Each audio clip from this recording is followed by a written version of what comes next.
சரிடாப்பா, எல்லாருக்கும் வணக்கம்.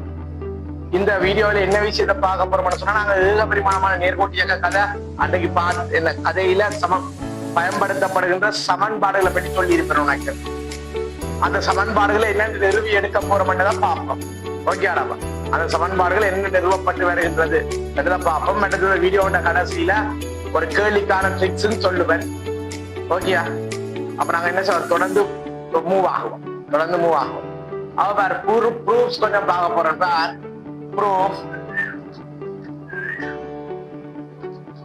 என்னத்துக்கான ப்ரூஃப் சொன்னா, இங்க V7 ஜூஸாக ஏற்றி எங்களுக்கு என்ற ஒரு சமன்பாடு ஒன்று இருக்குல்ல, இந்த சமன்பாடு என்னென்று வருகிறது என்றதுக்கான ப்ரூஃப் சொல்ல போறேன். இதுக்கான ப்ரூஃப் அங்க இருந்து வருதுன்னு சொன்னா, உனக்கு நாங்கள் டேக் பண்ணுவோம். என்னத்தை எடுக்க போறோம்னு சொன்னா, என்னத்தை எடுக்க போறோம்னு சொன்னா அக்சலரேஷன். ஆர்முடுகள் என்ற விஷயம் உனக்கு தெரியும்.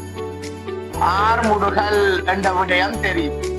ஆர்முடுகளை நாங்கள் என்ன எழுதி கொள்ளலாம்? ஏ வேக மாற்றத்தின் கீழ் நேரம். வேக மாற்றத்தின் கீழ் நேரம் என்று எழுதி கொள்ள முடியும். எனது ஆர்முடுகளை என்ன எழுதி கொள்ளாமடாப்பா? வேக மாற்றத்தின் கீழ் நேரம். எனக்கு இந்த வேக மாற்றத்தை இறுதி வேகம் சய ஆரம்ப வேகம் என்ற மாதிரி எழுதலாம். அப்ப இதுல இருந்து விஷயம் வரப்போது வழியா கவனி. இதுல இருந்து விஷயம் சொல்ல போறேன். எங்க ஆர்முடுகளை வேக மாற்றத்தின் நேரம், வேக மாற்றத்தின் எழுதலாம் இறுதி வேகம் சய ஆரம்ப வேகம், இறுதி வேகம் சய ஆரம்ப வேகத்தின் கீழ் நேரம். இந்த டி என்ன செய்ய போறேன், இங்க பெருக்க போறேன். பெருக்கினா ஏடி சமன் வி சய யூ ரெண்டு பேரும். இந்த ஜூவை இங்கால எடுக்க போறேன். இங்கால எடுத்தேன்னு சொன்னா, இங்கால எடுத்தா வி சமன், இதுல மிஞ்சினது வி சமன் யூ பிளஸ் ஏடி என்ற சமன்பாடு எங்களுக்கு என்ன செய்யுது, நிறுவப்பட்டு வருது. இதுதான் முதலாவது சமன்பாடு என்ன செய்யுது, எங்களுக்கு நிறுவப்பட்டு வருது. அப்ப உனக்கு நான் அன்றைய கதைக்கே சொல்லி இருப்பேன். முக்கியமான கதை அந்த கதைக்கே சொல்லி இருப்பேன். உனக்கு என்ன கதை சொல்லி இருப்பேன்னு சொன்னாடாப்பா, எங்களுக்கு இந்த V7 ஜூஸாக ஏற்றியில ஆர்முடுகள் இந்த சமன்பாடுகள் இயக்க திசையில பிரயோகிக்க, இயக்க திசையில இருக்கிற கணியங்கள் அனைத்தும் நேரெனவும், இயக்க திசைக்கு எதிராக இருக்கிற கணியங்கள் அனைத்தும் மறையெனவும் எடுத்து போடப்படும். அப்ப இயக்க திசையில ஆர்முடுகள் இருந்தா பிளஸ், இயக்க திசையில ஆர்முடுகள் இல்லை, அதுக்கு இயக்கத்துக்கு எதிர் திசையில இருக்குன்னா மைனஸ். ரெண்டு இதுல குறி மாறி வரும். நேரம் எப்பயுமே பாசிட்டிவ். உனக்கு தெரிய வேண்டிய கணியம் முதலில் சொன்னான். நேரம் நாங்கள் மைனஸுக்கு எடுக்கிறே இல்லை. நேரம் எப்போதும் பாசிட்டிவ். சோ நேரம் எப்போதுமே என்னதுக்கு உனக்கு தெரிய வேணும். நேரம் கிரேட்டர் or equal to 0. நேரம் எங்களுக்கு எப்பயுமே என்ன இருக்கும், கிரேட்டர் or equal 0 விட பெரிய கணியம் தான் நேரம். அதாவது பாசிட்டிவ். எப்பயுமே நேரம் பாசிட்டிவ். V7 ஜூஸாக ஏற்றிக்கான ப்ரூஃப் என்னன்னு வருதுன்னு விளங்குறல்ல? ஓகே, கிளியர் பண்ணிட்டு அடுத்த சமன்பாடுக்கான ப்ரூஃப் பார்ப்போம். ஓகேடாப்பா? ஓகே,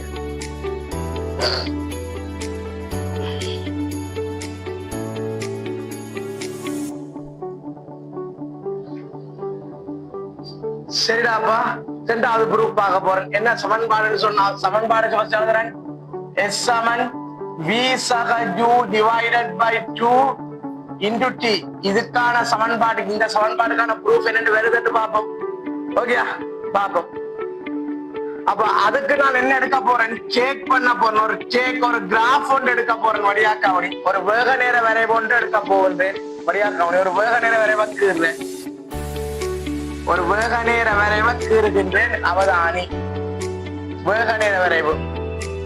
ஆரம்ப வேகத்தை U எடுக்கிறேன், இறுதி வேகத்தை V எடுக்கிறேன். யூல இருந்து விக்கு என்ன செய்ய போதும், ஒரு கிராஃப் என்ன செய்யுது, பயணிக்கிற மாதிரி நாங்கள் கீறிக்கொள்கின்றேன். ஆகவே இவ்வாறு வருகிறது அந்த கிராஃப். இப்படி இதான் கிராஃபா? இதான் கிராஃப். ஓகே, பயணிக்கிற கிராஃப் இதான் கிராஃப். இப்ப எனக்கு இது 0 டைம், இது இந்த நேரம் ஆயிரம், மொத்த நேரம் ஆயிரம் உழவு சி எடுக்கிற, இந்த மொத்த நேரம் ஆயிரம் டி எடுக்குது. இப்ப எனக்கு இந்த துணிக்க என்ன செய்யுது, வி என்ற வேகத்தில இருந்து வி என்ற வேகத்துக்கு என்ன செய்யுது? வேக நேரம் படித்திறன் என்னது? 6 முருகன். அப்ப 6 முருகன் அடைகிறேன். வேக வளர்ச்சி ஜூவில இருந்து வீக்கு போறாருன்னா வேகம் வளருது. அப்ப வேக வளர்ச்சின்னா படித்திறனா என்ன? 6 முருகன். அப்ப இந்த துணிக்கு 6 முருகன் அடைஞ்சு போகின்ற ஒரு வேக நேர விரைவானது அடைக்கின்ற பரப்பு சென்ற தூரம் அல்லது இடப்பெயர்ச்சியை தரும் என்று உனக்கு கடைசி வீடியோல சொல்லியிருப்பேன்.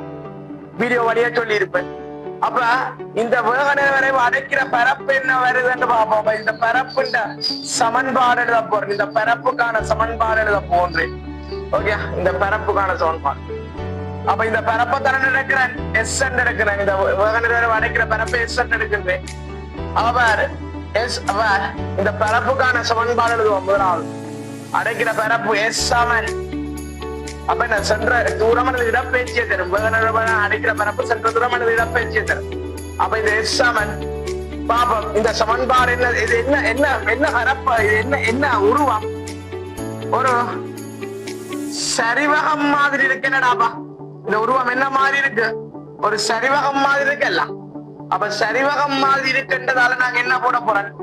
அரை சமாந்திர பக்கங்கள்ட்ட கூட்டுத்தொகை. இதுல எது சமாந்திர பக்கம்? இதுவும் சமாந்திர பக்கம். சமாந்திர பக்கங்கள்ட்ட கூட்டுத்தொகை என்னது? ஜூ உலகம் ஜூ உலகம் என்னது? வி. அப்ப என்ன? ஜூ பிளஸ் வி சமாந்திர பக்கங்கள்ட்ட கூட்டுத்தொகை தர செங்குத்திரம். அப்ப இதுதான் செங்குத்திரம். என்னடாப்பா உலகம் என்னது? செங்குத்திரம் தர டி. ஆகவே எங்களுக்கு என்ன வருது? அரை ஜூ சக வி into T multiple into T என்று வருது. அப்ப இது என்ன நினைக்கலாம்? ஜூ சக வி டிவைடட் பை 2 இன்டு டி என்ற மாதிரி எழுதிக்கொள்ளலாம். ஆகவே எஸ் எங்களுக்கு வருது. இந்த வழியாக காணி ஜூ சக வி ஆரம்ப வேகத்தை மிருதி வேகத்தையும் கூட்டி 2ஆல பிரிக்கிறது சொல்றது சராசரி வேகம். சராசரி வேகம். அப்ப வேகத்துக்கு நாங்க என்ன கொடுக்கலாம்? Average velocity. அப்ப என்ன கொடுக்கலாம்? ஆரம்ப வேகத்தையும் இறுதி வேகத்தை, ஆரம்ப வேகத்தையும் இறுதி வேகத்தையும் கூட்டி 2ஆ பிரிக்கிறோம். மரியாதை மாற ஆறுமுகங்கள் இருக்கிற இடத்துல சராசரி வேகம் காண வேண்டி வந்தா ஆரம்ப வேகத்தையும் இறுதி வேகத்தையும் கூட்டி 2ஆ பிரிச்சு சொன்னா சராசரி வேகம் 2 பேரும். அப்ப இவரை நாங்கள் இப்படியும் எழுதி கொள்ளலாம். S7 V average into T என்ற மாதிரி எழுதி கொள்ளலாம். V average into T என்ற மாதிரி எழுதி கொள்ளலாம். ரெண்டு விதமாக எழுதி கொள்ள முடியும். 2 விதமாக என்ன செய்ய முடியும்? எழுதி கொள்ள முடியும் என்ற விஷயத்தை நீ யோசிப்பார். 2 விதமாக எழுதி கொள்ள முடியும். ஓகேடாப்பா? ஓகே, சரியா? இந்த கதை விளங்கல. அப்ப 2வது ப்ரூஃப் 2 வேற விளங்குதுல்ல? ஓகே, கிளியர் பண்ணி போட்டு அடுத்த ப்ரூஃப் பாப்போம். ஓகே,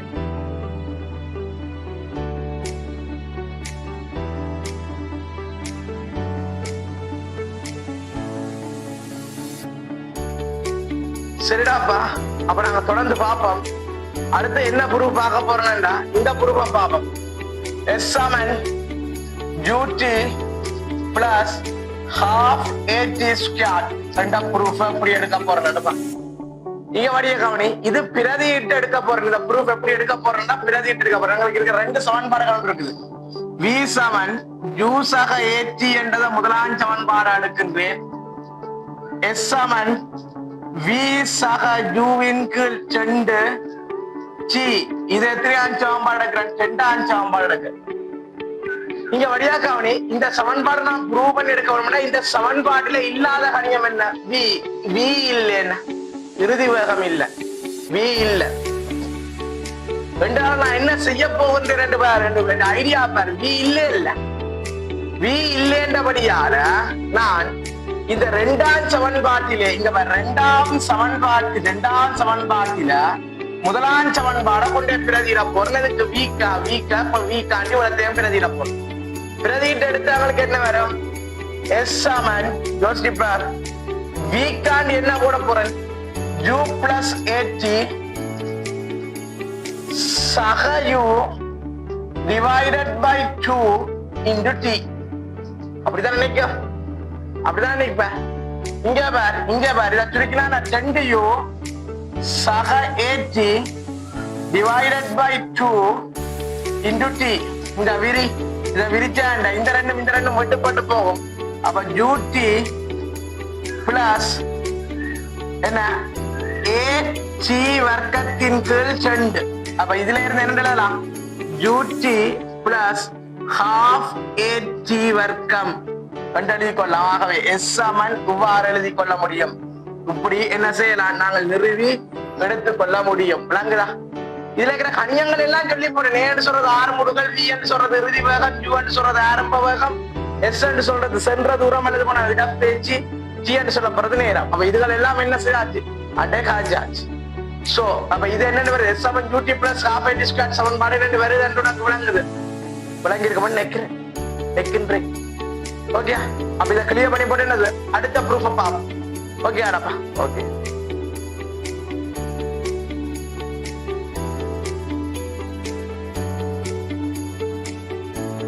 சரிடாப்பா. நாங்க பார்க்க போற அடுத்த ப்ரூஃப் என்னன்னு சொன்னா V வர்க்கம். அடுத்த ப்ரூஃப் எழுதி காட்டுறோம். V வர்க்கம் சமன் U வர்க்கம் பிளஸ் 2AS என்ற ப்ரூஃப பாப்போம். இதை எப்படி ப்ரூவ் பண்ண போறோம்? எங்கள்ட்ட இருக்கிற 2 சமன்பாடுகள் இருக்குது. இத 2 சமன்பாடை வச்சு இவர் எடுக்கலாமோன்னு பார்ப்போம், செக் பண்ணி. எங்களுக்கு இதுல என்ன இல்ல?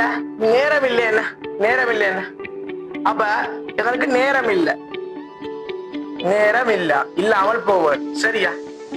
ஆனா எனக்கு இருக்கிற 2 சமன்பாடுலையும் நேரம் இருக்கு. அப்ப யோசிச்சு பார்க்க இருக்கிற இதுலயும் நேரம் இருக்குடா பாரு. முதலாம் சமன்பாடுல நேரம் இருக்கு. அப்ப முதலாம் சமன்பாடுல நேரத்தை நிப்பாட்டுறதுக்கு நான் என்ன சொல்றேன்? 2ஆம் சமன்பாடுல நேரத்தை எழுவாயா மாத்தி கொண்டது பிரதியிடவர். பிரதியிட்டவன் சொன்னா நேரம் இல்லாம போகும் என்ற ஒரு ஐடியா ஒன்று எனக்கு வருகிறது.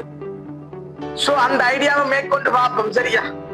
அப்ப எதுல இருந்து நேரத்தை எழுவாயா மாத்துறது சுகம்? முதலாம் சமன்பாடுல இருந்து நேரத்தை எழுவாயா மாத்திர சுகம். முதலாம் சமன்பாடுல இருந்து நான் நேரத்தை எழுவாயா மாத்துவோம். அது சுகமனாப்பா, நேர சுகம். அது சுகமான வேலை. அப்ப நேரம் சமன் 2 பேரும் V square U divided by acceleration என்ற மாதிரி இருப்பேன். இதை கொண்டு போய் எங்க போட போறேன்? 2ஆம் சமன்பாடுல கொண்டு பிரதியிட. 2ஆம் சமன்பாடுல இருந்து இத பிரதியிட்டேன்னு சொன்னா, 2ஆம் சமன்பாடுல பிரதியிட்டேன்னு சொன்னா S Saman V square U by 2 into T க்கு பதிலா என்னது? V square U divided by A. இங்க பார், உனக்கு ஒரு மேத்தமெட்டிக்கல் ஃபார்முலா ஒன்று வருகிறது. இதுல V square U V square U A square B A square B க்கு என்ன விரிவா பயன்படுத்தலாம் எல்லாம்? என்ன சுருக்கல்? A square B A square B என்ன V square U V square U க்கு என்ன V வர்க்கம் square U வர்க்கம் என்ன? அவ S சமன் என்ன வருது? V வர்க்கம் square U வர்க்கத்தின் கீழ் 2A என்று வருகிறது. இதுல இந்த தொடர்ச்சியை நான் எங்க எழுதுறேன்? இந்த தொடர்ச்சியை நான் இங்க எழுதுறேன். என்னுடைய தொடர்ச்சியை இதுல எழுதுகின்றேன், கவனி. அப்ப இதுல இருந்து என்ன எழுதலாம்? 2AS சமன் 2 பேருமாப்பா V வர்க்கம் சய U வர்க்கம். அப்ப U வர்க்கத்தை எஞ்சால கொண்டு வா. அப்ப என்ன வரும்? V வர்க்கம் சமன் U வர்க்கம் பிளஸ் 2AS என்ற மாதிரி அமையும். விளங்குதா? அப்படி ப்ரூஃப் வருகிறது. ஆக மொத்தம் எங்கள்கிட்ட இருக்கிற இந்த 2 ப்ரூஃபை வச்சு கொண்டுதான் மற்ற 2ஐயும் ப்ரூவ் பண்றோம்.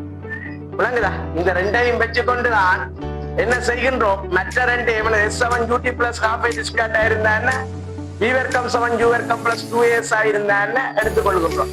அப்ப உனக்கு விளங்க வேண்டியது V Saman U Saman AT ல யார் இல்ல? இடப்பெயர்ச்சி இல்லாச்சா? உன பதில இடப்பெயர்ச்சி இல்லாச்சா? S சமன் V சமன் U இன் 2 into T ல யார் இல்ல? S சமன் V சமன் U இன் 2 T ல இதுல யார் இல்ல? ஆரம்ப இல்லாத சமன்பாடு. இதுல யார் இல்ல? V வர்க்கம் சமன் U வர்க்கம் பிளஸ் 2AS ல யார் இல்ல? நேரம் இல்லாத சமன்பாடு. நேரம் இல்லாத சமன்பாடு. S சமன் UT plus half AT square ல யார் இல்ல? இறுதி வேகம் இல்லாத சமன்பாடு. சோ உனக்கு தெரிஞ்சிருக்கணும். அன்னைக்கு சொன்னாங்க, கடைசி வீடியோல சொன்னான், இதெல்லாம் இம்பார்ட்டன்ட். சரியா?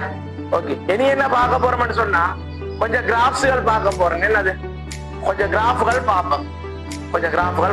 கிளியர் பண்ணி போட்டு பார்ப்போம். ஓகே.